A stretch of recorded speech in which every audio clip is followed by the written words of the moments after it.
नमस्कार स्टूडेंट। आज जो हम डिस्कस करेंगे वो स्कैटरिंग इन ए सेंट्रल फोर्स फील्ड।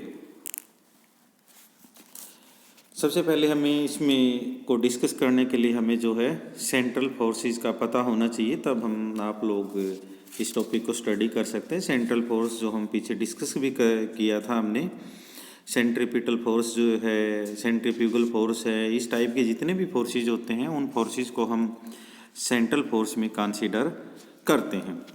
इसके लिए अब यहाँ पे हमने स्कैटरिंग का डिस्कस करना, मतलब बेसिकली स्कैटरिंग का मतलब होता है कि जो पार्टिकल हैं सेंट्रल फोर्स के कोरस्पॉन्डिंग कितने स्कैटर्ड होते हैं। ठीक है, इन सब के लिए ये एक मैंने डायग्राम बनाया है। तो इसके लिए हमने ये कंसीडर कर लिया कि हमारे पास कोई भी जो है एक्स एक्सिस है, जिसमें मैंने एक्स से लेके एक्स डैश तक मैंने दिखाया है। ये जो एक्सिस है ये आपके पास क्या है कि इसमें जो आपके पास ये पार्टिकल है, पार्टिकल इस फॉर्मेशन से जो है एक बीम की फॉर्मेशन से यहाँ पे स्ट्राइक होते हैं, बीम की फॉर्मेशन से जिसके ऊपर स्ट्राइक होते हैं। एंड देन उसके बाद क्या है कि सेंट्रल फोर्स के कोरस्पॉन्डिंग कितने वो अपने पाथ से डेविएट होते हैं, एंड उनके एनर्जी में उनका एंगल कितना चेंज होता है, उनसे इम्पैक्ट पैरामीटर हम कितना निकालते हैं, इसके बारे में हम बेसिकली आज यहाँ पर डिस्कस करने वाला है। क्योंकि इसके बाद इस टॉपिक को डिस्कस करने के बाद जब हम रदरफोर्ड स्कैटरिंग का डिस्कस करेंगे, वहाँ पे ये जो टॉपिक है वेरी यूजफुल टॉपिक है। इसके लिए हमने सबसे पहले कंसीडर कर लिया कि हमारे पास एक यूनिफॉर्म बीम ऑफ पार्टिकल है जो इंसिडेंट है सेंटर ऑफ फोर्स। जितने भी पार्टिकल हैं सबकी अपने पास सेम मास है, सेम एनर्जी है। इंटेंसिटी ऑफ बीम हमने कंसीडर कर ली है, वो इंटेंसिटी ऑफ बीम कितनी है, वो आई नोट है। जो ये आई नोट बीम की इंटेंसिटी हमने कंसीडर की है, ये एक्चुअल में क्या है, ये number of particle crossing unit area पर unit time normal to the direction of beam. जो बीम की डायरेक्शन है, उस बीम की डायरेक्शन के से नॉर्मली जो है एक पर्टिकुलर एरिया को, जो मैंने यहाँ पे दिखाया है आपके पास स्टार्टिंग में, जो ये रिंग की फॉर्मेशन में एक एरिया मैंने यहाँ पे शो किया है, जो इसको हम इस फॉर्मेशन से, जिसको मैंने अभी ये ब्लू मार्क कर दिया, इस एरिया को ये जो है क्या है क्रॉस करते हैं नॉर्मली। उसके लिए हमने ये आई नोट कंसिडर। एक्चुअल में जो आई नोट है, इस आई नोट को हम बोलते हैं फ्लक्स डेंसिटी। सिमिलरली फोर्स जो है incident particle and particle at the centre of force, जैसे जैसे मतलब यहाँ पे जो मैंने शो किया है, इसका मतलब ये है कि ये इसका जितना ये सेंटर है और जितना ये डिस्टेंस है, जैसे जैसे चेंज होगा उतना ही डेविएशन क्या होगा, इसके ऊपर चेंज होता चला जाएगा। और चेंज होता चला जाएगा। जैसे लार्ज डिस्टेंस आएगा तो क्या होगा, सेंटर ऑफ फोर्स क्या हो जाएगा आपके पास, जीरो हो जाएगा। Now when particle approaches to the centre of force, अब ये सेंटर के पास इन केस आए यहाँ पर, तो क्या होगा, इंटरेक्ट होगा। यहाँ पे इंटरेक्ट होने के बाद क्या होगा कि ये अपने पाथ को डेविएट करेगा। ये बेसिकली यहाँ पे मैंने शो किया हुआ है कि यहाँ से क्या होगा, पार्टिकल का पाथ क्या आपके पास डेविएट होना स्टार्ट हो गया। और इसको हम एक्स एक्सिस के कोरस्पॉन्डिंग, ये जो एक्सिस है इसके कोरस्पॉन्डिंग अगर हम पैरेलली हम यहाँ से ड्रॉ करें और इनका डेविएशन को इस फॉर्मेशन से अगर हम ड्रॉ करते, तो यहाँ पे बेसिकली ये क्या है, एक एंगल को क्रिएट करते हैं, जिस एंगल को हमने कंसीडर किया that angle is phi angle. And similar case से सेकंड के केस के लिए हमने यहाँ पे दो रेज दिखाई हैं, दिस इज से 1, दिस इज से 2। ठीक है, 2 और जो 1 है जितनी डेविएट होती है उन दोनों के बीच में जो एंगल है वो एंगल हमने शो किया, that angle is d phi. Similarly यही जो एंगल है, ये एंगल आपके पास इन केस, क्योंकि ये एक्स एक्सिस जो अपर वाली रेज हैं 1 और 2 जिसको मैंने लिखा है, ये क्या है, एक्स एक्सिस के पैरेलल है। तो यहाँ पर भी इन केस जो मैंने एक बड़ी जो रिंग दिखाई है यहाँ पर, उस रिंग से भी अगर हम पाथ से हम पीछे की ओर लाइन को ड्रॉ करेंगे तो ये एंगल भी क्या बनाएंगे, फाई बनाएगा। और जो इसका अपर पार्ट है, अपर पार्ट से जो एंगल बनेगा वो एंगल बनेगा क्या, that angle is d phi. Basically ये जो एंगल यहाँ पे बना है ये एक्चुअल में यहाँ पे जो छोटी रिंग है, इस छोटी रिंग में एक इनर साइड में जो मैंने 2 नंबर लिखा है, ये इनर साइड में स्ट्राइक होती है और फिर उसके बाद डाइविएट होती है। और जो ये 1 नंबर मैंने लिखा है ये आउटसाइड में स्ट्राइक होता है पार्टिकल, जो बीम ऑफ पार्टिकल उनका कोई भी पार्टिकल, और ये फिर डाइविएट होके आगे की साइड जो है मूव करता है। ये दोनों क्या है, ये दोनों एक्चुअल में एक्स एक्सिस के पैरेलल बना के हमने इस जो बड़ी रिंग है, इस रिंग से बैकवर्ड डायरेक्शन में लेंगे तो यहाँ पे जो फाई और आपके पास डी फाई एंगल हमने एक्चुअल में ये क्या है कि आपके पास एक कोनिकल शेप में है। मतलब यूँ कह ली कि कोई आपके पास स्फीयर है और उस स्फीयर को आप क्या कंसीडर कर सकते हैं, मतलब कोई भी न्यूक्लियस कंसीडर कर सकते हैं जिसके ऊपर आपने क्या कर दिया है कि बीम ऑफ पार्टिकल को स्ट्राइक कर दिया है। वो पार्टिकल जहाँ भी जिस भी पोजीशन पर स्ट्राइक होता है उसके हिसाब से वो पार्टिकल क्या हो जाएगा, डाइविएट हो जाएगा। पेपर पे यहाँ पे हम डिस्कस करते हैं तो इसका मतलब क्या है कि इनका जो डाइविएशन है पेपर के हिसाब से हमने बेसिकली यहाँ पे डाइविएशन इनका दिखाया हुआ है। ठीक है, जैसे ही पार्टिकल जो है अपना सेंटर की से इंटरेक्ट होगा तो इसका पाथ क्या हो जाएगा, डाइविएट हो जाएगा। ठीक है, तो डाइविएट होगा तो उसके कोरस्पॉन्डिंग क्या होगा, वो एक पर्टिकुलर सा एंगल बनाएगा। और इस एंगल को यहाँ पर ये क्या है कि ये एंगल सिर्फ एक साइड एंगल नहीं बनाते, यहाँ पर जो एंगल बनता है वो 3 डायमेंशनल एंगल बनता है। और उस 3 डायमेंशनल एंगल को हम बोलते हैं that is the solid angle. और सॉलिड एंगल जो होगा that is equal to d s divided by में आर स्क्वेयर। एक्चुअली सिंपल से फॉर्मेशन में आप अगर इसको रिमेंबर भी रखना चाहें तो रख सकते हैं। एंगल क्या होता है आपके पास आर का कोण में रेडियस के बराबर होता है, पर ये यहाँ पे जो एंगल आपके पास 3 डायमेंशनल एंगल है तो इसका जो डेफिनेशन होती है solid angle is equal to R का कोण में रेडियस का स्क्वेयर। आप ऐसे रिमेंबर रख सकते हैं इसको। तो यहाँ पे मैंने ds लिखा, डिवाइडेड बाई में आर स्क्वेयर लिखा। अब ds क्या है, एक्चुअल में क्या है कि ds is the surface area, और इस सरफेस एरिया को निकाल लेंगे तो इट मीन्स ये आपके पास एक्चुअल में क्या होगा, 2 प्लेन में होगा। 2 प्लेन का मतलब एक आपके पास एक प्लेन होगी, उस प्लेन में एक्चुअल में आपके पास 2 एक्सिस होंगी। और एक एक्सिस के लिए यहाँ पे जो बनेगा that is 2 pi R sine phi, और दूसरे के लिए जो आपके पास बनेगा that is R d phi divided by में आर स्क्वेयर है। आर स्क्वेयर से ऊपर वाले आर स्क्वेयर क्या हो जाएंगे, इस आर स्क्वेयर से ये आर और ये आर क्या हो जाएगा, कैंसिल हो जाएगा। तो आपके पास एक्चुअल में क्या बनेगा that is equal to 2 pi sine phi D phi. Basically यहाँ पे जो फाई हमने कंसीडर किया है that is the scattering angle, और यहाँ पे जो पी लिखा है that is the impact parameter.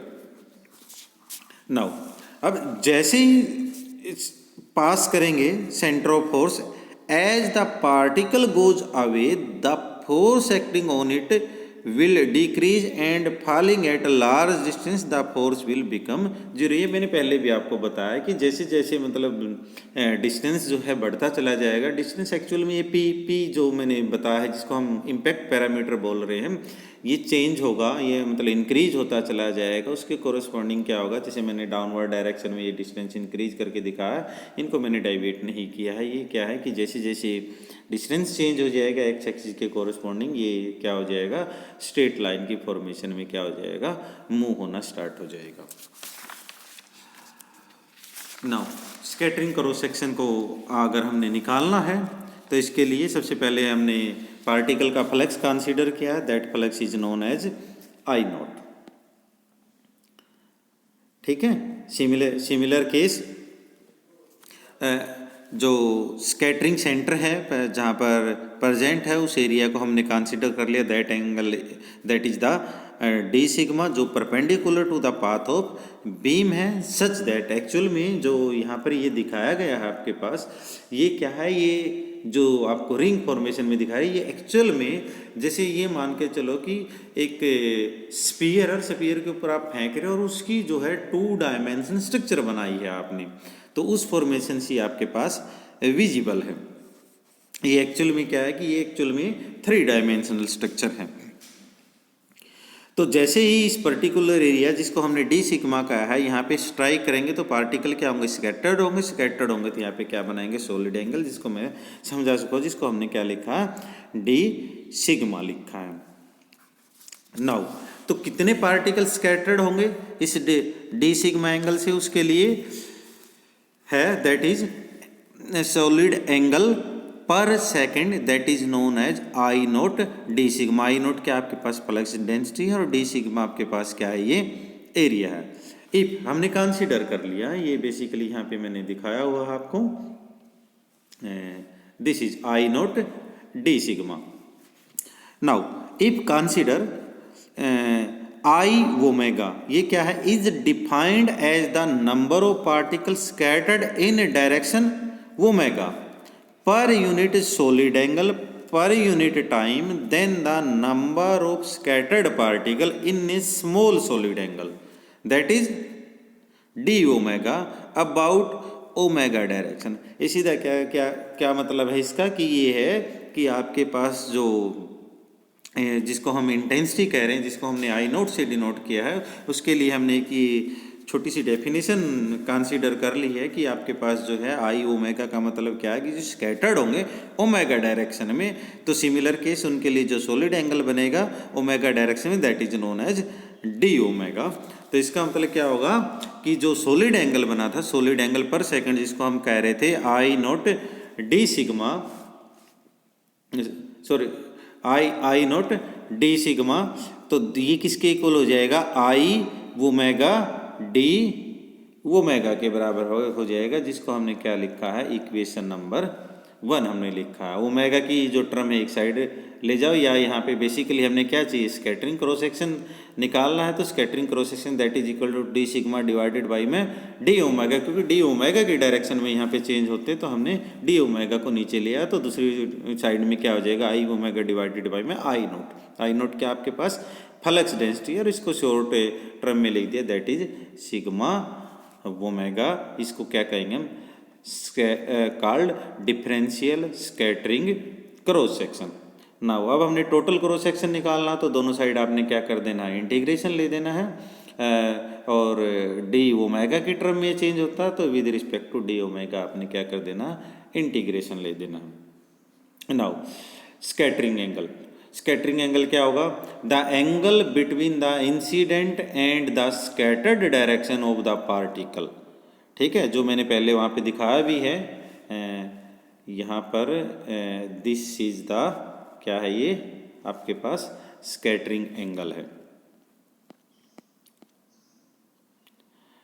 Now impact parameter, basically impact parameter को सिंपली सा अगर आपने रिमेंबर भी रखना, जो उसके हाईएस्ट पॉइंट पे जो पार्टिकल आपके पास स्ट्राइक होते हैं, वहाँ से लेके जो उसकी सेंट्रल एक्सिस है वहाँ तक का जो परपेंडिकुलर डिस्टेंस होता है, बेसिकली उसको हम बोलते हैं इम्पैक्ट पैरामीटर।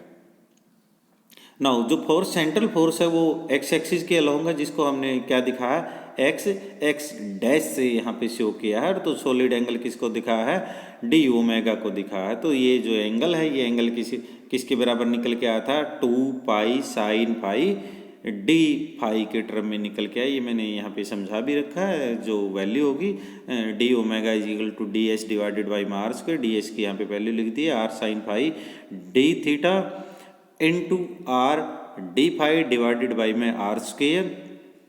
ना आर स्क्वेयर से आर स्क्वेयर यहाँ पे क्या हो जाएगा, कैंसिल हो जाएगा, और टोटल जो एंगल बनता है इस रिंग की फॉर्मेशन में अगर हम देखें तो यहाँ पे क्या बन जाएगा, 2 पाई का एंगल बन जाएगा। तो डी थीटा को हम चेंज कर सकते हैं किसके टर्म में, हम 2 पाई के टर्म में हम यहाँ पे चेंज कर सकते हैं। तो एक्चुअल में आपके पास जो सॉलिड एंगल बनेगा that is equal to 2 pi sine phi D phi आपके बन जाए। Similar case incident particle crossing through area, जो इंसिडेंट पार्टिकल है वो जिसको हमने डी सिग्मा से लिया है, तो किसके बराबर हो जाए, 2 pi P into D P. इसको आप यूँ भी कह सकते हैं, एक्चुअल में जो हम पी लेके चले हैं, पी यहाँ पे अगर थोड़ा सा समझेंगे हम इस डायग्राम में, तो पी एक्चुअल में क्या है, इस रिंग की रेडियस है।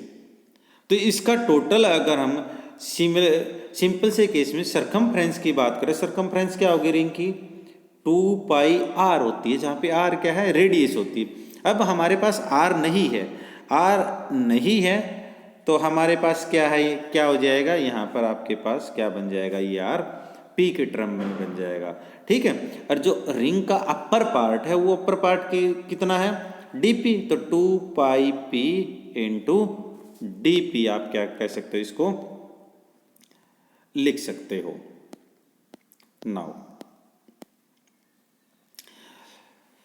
हाँ, दूसरे केस में आप इसको अगर आपने डिस्कस भी करना तो हम क्या कह सकते हैं, जो एक्चुअल में जो टोटल यहाँ पे रिंग है वो क्या है, P और P प्लस DP के बीच में जितना भी चेंज हो रहा है, जितने पार्टिकल हम स्कैटर्ड कर रहे हैं उसके बारे में हम यहाँ पे डिस्कस करते हैं। तो हम डी सिग्मा को क्या लिखते हैं, 2 पाई पी DP हम यहाँ पे ले सकते हैं। दोनों साइड आई नोट से हमने मल्टीप्लाई कर दिया, क्या हो जाएगा, I note D sigma is equal to I naught 2 pi P DP के बराबर हो जाएगा। इक्वेशन नंबर 2 में हमें पता है कि जो आपके पास आई नोट डी सिग्मा की वैल्यू हम पीछे निकाल के आए हुए हैं, तो जिसको हमने क्या बोला है, इक्वेशन नंबर 2 बोला हुआ।